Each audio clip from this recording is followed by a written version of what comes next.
तीन सबसे इम्पॉर्टेंट चीज़ें हैं जो सबसे ज़्यादा ज़रूरी है जो करना है, जिसकी वजह से लाइफ में ज़्यादातर लोग सफल नहीं हो पाते। और आने वाली तीन चीज़ें मैं बता रहा हूँ, जितनी भी ग्रेट पर्सनालिटीज़ हैं सब में होती है, सब में। कोई भी बायोग्राफी पढ़ लो, Sachin Tendulkar, Amitabh Bachchan, Narendra Modi, Elon Musk, Bill Gates, जितनी ग्रेट पर्सनालिटी होगी उसमें ये तीन क्वालिटीज़ होगी ही होगी। जानना चाहेंगे आप? जानना चाहेंगे आप?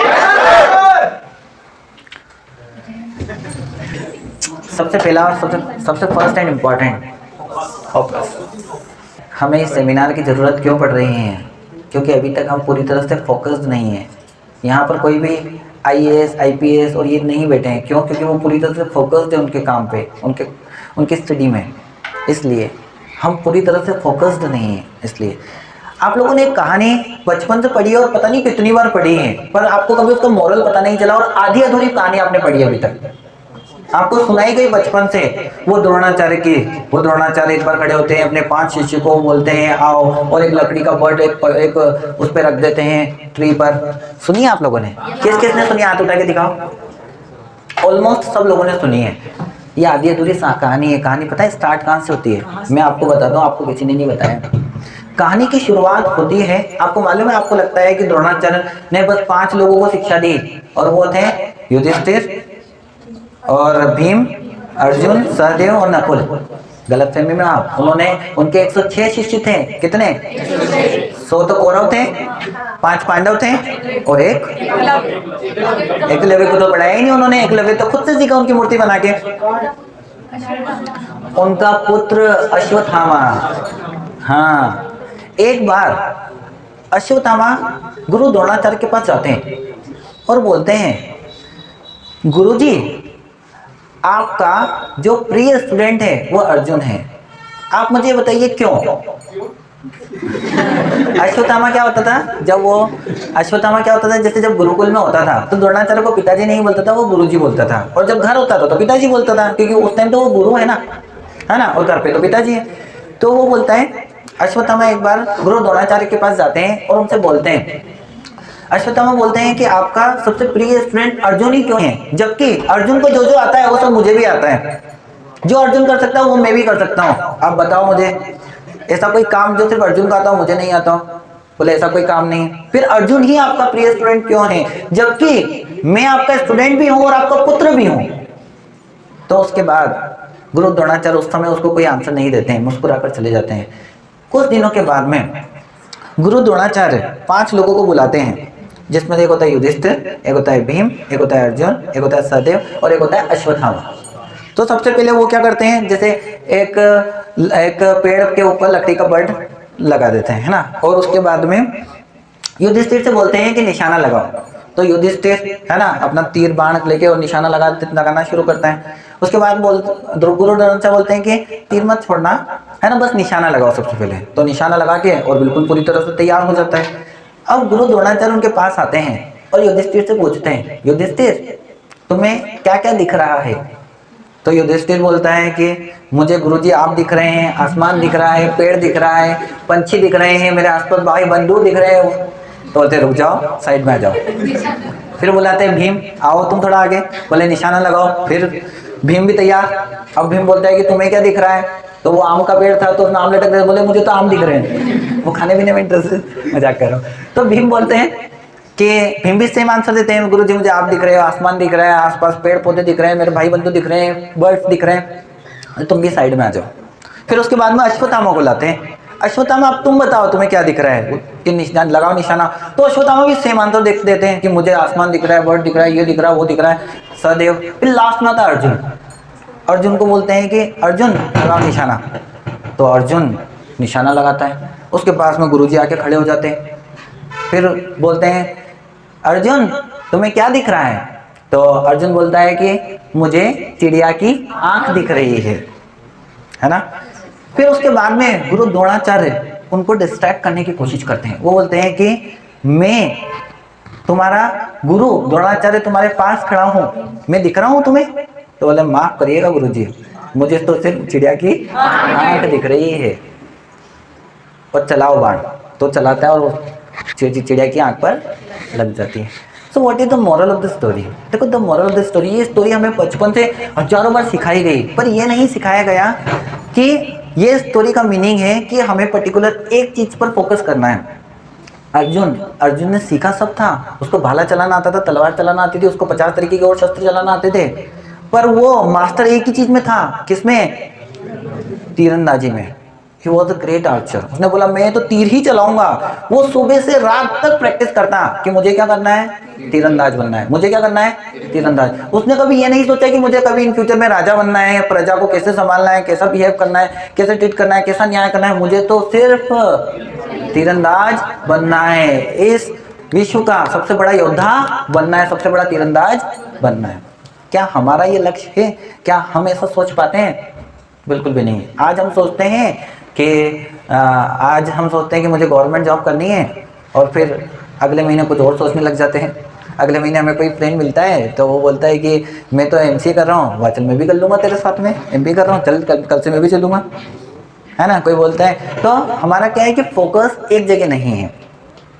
तो कहने का मेरा मतलब है कि अभी तक आप कितनी ही बार डिस्ट्रैक्ट क्यों ना हो। अच्छा, बहुत सारे लोग बोलते हैं अगर हमारे पास हमेशा 2 ऑप्शन होने चाहिए, ऐसा ज़्यादातर लोग बोलते हैं। हमारे पास हमेशा लाइफ में 2 ऑप्शन होने चाहिए। गवर्नमेंट की तैयारी कर रहे हो, गवर्नमेंट में सिलेक्शन नहीं हुआ तो कोई बात नहीं, एमबीए कर लो तो बिजनेस भी फ्यूचर में कर पाओगे। ऐसा करते हैं बहुत सारे लोग। अक्सर देखना लोग हमेशा अपने पास 2 ऑप्शन रखते हैं। मैं आप लोगों को पहले ही बता देता हूँ, ध्यान रखना आप एक बात में, मैंने जो रियलाइज़ किया है लाइफ में, अगर आपके पास आपकी लाइफ में सेकंड ऑप्शन होता है तो फर्स्ट ऑप्शन मिलने के जो चांसेस होते हैं 80% कम होते हैं। अगर आपके पास लाइफ में 2 ऑप्शन होते हैं तो फर्स्ट ऑप्शन मिलने के चांसेस 80% कम हो जाते हैं। 80% सिचुएशन में आपको सेकंड ऑप्शन ही चूज करना पड़ेगा। जैसे सपोज आप गवर्नमेंट की तैयारी स्टार्ट करते हो और आपने सोचा इसमें सिलेक्शन नहीं होगा तो फिर मैं पापा की दुकान पे बैठ जाऊंगा, लिखवा के रख लो, आपको पापा की दुकान पे ही बैठना है। अगर आप सोचते हो कि मुझे सॉफ्टवेयर इंजीनियर बनना है ना, चलो ये अगर नहीं हुआ तो मैं ये कर लूंगा, तो आपको ये ही करना है, सेकंड ऑप्शन ही मिलेगा। अच्छा क्यों? आप मुझे बताओ, ऐसा क्या, ऐसा इसे क्यों बोलते हैं सर आप? हमेशा हमें तो गलत चीज, हमें तो दूसरी चीज सिखाई गई। हाँ बताओ प्रीति। क्योंकि अपन अगर दूसरा ऑप्शन रखते हैं तो पहले वाले में अपन अपना 100% नहीं देते। या definitely she is absolutely right कि जब भी हमारे पास 2 ऑप्शन होते हैं तब हम पहले ऑप्शन पर इतना फोकस नहीं करते हैं। हम बोलते हैं कोई बात नहीं, ये अगर नहीं भी सिलेक्शन हुआ तो, और अगर आपने सोच लिया कि नहीं मुझे गवर्नमेंट जॉब ही चाहिए, मुझे बिजनेस ही करना है, यही करना है, तो आप सुबह से लेकर रात तक वही करोगे, दिमाग में वही आएगा हर समय। जिस टाइम आप कर रहे होंगे तब तक तो करोगे, जिस टाइम आप उस काम को नहीं भी कर रहे होगे तब भी यही सोचोगे कि मुझे कैसे करना है। सचिन तेंदुलकर से एक बार एक इंटरव्यू में पूछा गया, आपने जिंदगी में क्या किया है? सचिन तेंदुलकर से एक बार एक रिपोर्टर ने पूछा कि आपने जिंदगी में क्या क्या किया है? क्रिकेट खेला है। और क्या किया है? क्रिकेट खेला है। और क्या किया है? क्रिकेट खेला है। बोले मैंने क्रिकेट ही खेला है। हाँ, मुझे आप फिजिक्स का कोई क्वेश्चन पूछ लो, मैथ्स का कोई क्वेश्चन पूछ लो, मुझे कुछ नहीं आता है, क्रिकेट ही आता है मुझे, इसलिए that's why he is called God of God. अच्छा आप लोग पता है यहाँ पर आज क्यों बैठे हो? संडे होने के बावजूद भी, और अभी तो अपना सेशन है, आउट सीजन जिसको बोलता हूँ मैं, इतना क्राउड दिख रहा है, आप लोगों को बैठने की भी जगह नहीं मिल रही, क्योंकि मुझे इस काम को करते करते 8 साल हो गए हैं, इसलिए आप आज यहाँ पर बैठे हो। अगर ये मेरी स्टार्टिंग होती है ना, जैसे मैंने पढ़ाना भी स्टार्टिंग किया 4 महीने 6 महीने, और मैं आपको बुलाता कि संडे को स्पेशल सेमिनार रहेगा, देखेंगे सर आप 4 बच्चे भी नहीं आते, सही बोल रहा हूँ मैं आप लोगों को, अरे गेटिंग माय पॉइंट। तो आपको क्या करना है? सेकंड ऑप्शन हटाओ, आज से सिर्फ एक चॉइस लेनी है। अच्छा क्यों? देखो, अच्छा आप मुझे बताओ, आपने ये सोचा मैं गवर्नमेंट जॉब की तैयारी कर रहा हूँ, है ना, अगर 2 साल में तैयारी करूंगा और 2 साल में मेरा सिलेक्शन नहीं हुआ तो मैं जूते की दुकान खोल लूंगा, तो जूते की दुकान का ऑप्शन कहीं जा रहा है आपके पास? कहीं जा रहा है? और 2 साल बाद आप अभी से पहले कैसे डिसाइड कर सकते हो कि 2 साल बाद आप ये करोगे? ट्रेंड कितनी तेजी से बदल रहा है, आपको पता चल रही है? 2 साल पहले तक, 3 साल पहले तक कोई भी इंटरनेट की दुनिया से वाकिफ नहीं था इतना जितना कि अभी है। और आप देख रहे हो, पहले लोग ढूंढा करते थे, आपको मालूम है, मेन मौके की दुकान होनी चाहिए, बीच बाजार में होनी चाहिए, कोने वाली होनी चाहिए, पार्किंग होनी चाहिए, ये होना चाहिए, वो होना चाहिए, तो हमारी दुकान अच्छी चलेगी, लोग आते जाते टाइम देखेंगे, साड़ियाँ खरीदेंगे, ड्रेस खरीदेंगे। आज हम अमेजोन से सामान मंगाते हैं, हम कभी उसकी दुकान पे गए जिससे सामान मंगाते, क्या मालूम किस गली में किस खोपचे में है उसकी दुकान है।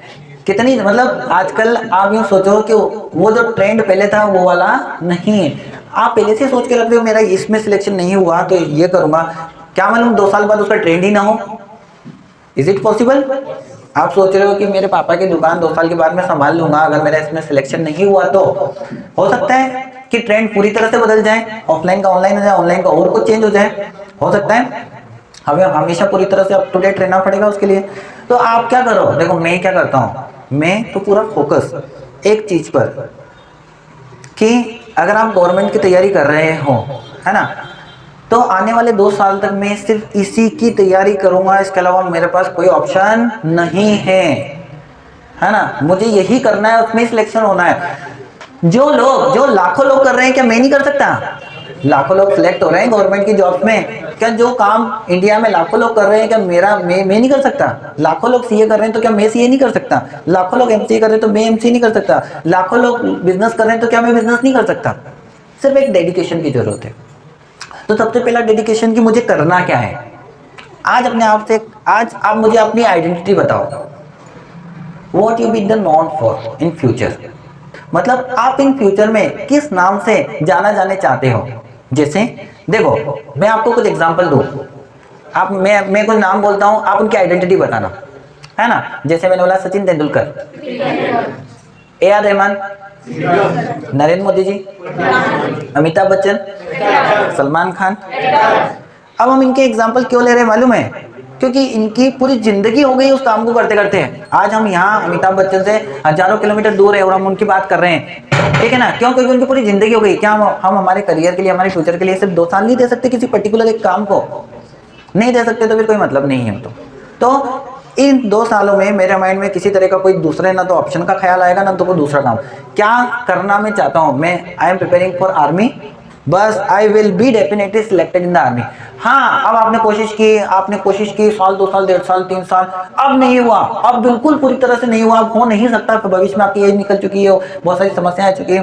तो मैं सोचूंगा कि अब क्या करना है। उस टाइम मैं सोचूंगा कि अब ट्रेंड क्या चल रहा है, अब मैं क्या कर सकता हूँ, मेरा क्या नॉलेज है, मेरे पास कितने पैसे हैं। उस टाइम में सोचूंगा और मुझे दिखेगा 1000 ऑप्शन फिर भी मिल जाएंगे। मिलेंगे नहीं मिलेंगे?